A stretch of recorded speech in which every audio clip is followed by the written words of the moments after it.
Iceman is Checkmate in Drake versus UMG. And one of the genius tactics that he is doing is he's streaming every single thing that he's doing when it comes to this rollout. At one time, he had 500,000 people waiting in the queue for the Iceman episode 2 to start. This is just one move in a long list of moves that I'm going to name, and I'm in the Drake versus UMG case. Everybody remembers the 100 gigs packs that Drake put out on IG. Now, everybody thought it was just him giving away free music and everything like that, but no, it was a genius chess move by him. He was comparing the numbers on IG to the DSPs where he releases his songs. And once he seen the numbers were wrong, his second release of No Gigs was No Face. And on that song, he clearly states, they got the data wrong, I gotta know, right? And he does know. After UMG swiftly took down the 100 gigs and re-uploaded it to streaming platforms, he's seen a clear difference in the numbers. And the numbers he's seen on IG definitely didn't match the numbers he's seen on Spotify, which gave him leverage in the UMG case, and he will use to present in the UMG case later down the line. Where this gets sticky is there's people speaking on UMG's behalf without actually realizing it. Academics has many links in the industry, and some of the links from UMG says that Drake is going to be humbled in a very, very big way. Just listen to what Academics has to say. And I said, what does that mean? They said, well, let him drop. Fuck the partnership. Let him just drop alone. We're going to show him what we were doing for him on a label level, what we were doing for him on a playlist level, radio level, and all the bells and whistles.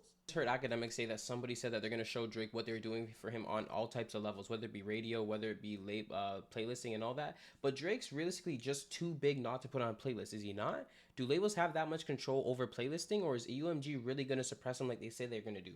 And later on in this video, you'll see how they already started to suppress him on the radio. But that is a huge, huge thing to openly say to somebody like Academics, who could be called on stand or called into for a deposition, any type of thing, where he actually has to speak openly the truth and speak what executive told him what. And if that executive is connected to the CEO or the person that runs UMG, they could be in a lot of trouble. They mentioned in the lawsuit just how much payola was used to push Kendrick Lamar's song to defame Drake, and how much payola was used not to push Drake's song.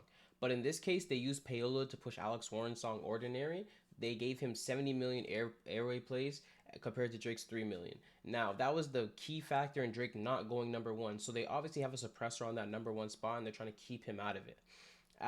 That could go very negatively when it comes to going back in the courtroom for UMG, because they're showing that they're willing to do this and continuously willing to do this if it means trying to devalue him and keep him at a level where they could afford to pay him. We're all aware that Drake just headlined Wireless Fest a few weeks back, but he headlined for 3 days, something that has never been done before in a whole different continent. You know how insanely big of an artist you have to do? You know how valuable, you know how many songs you have to run a festival for 3 nights, especially when you're headlining?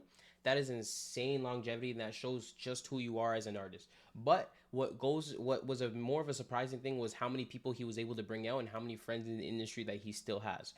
But the tricky part about it is that every single artist he brought on stage is somebody who is independent, somebody who has beef with their labels, or somebody that is signed to Sony. So the thing that I'll say to you about the artist you just mentioned is that if you look at his music, he's bigger than the 70s, 80s, and 90s combined. I don't mean like one artist from that era. I mean all of those eras combined. After what you just heard, would you really let an artist walk away for nothing?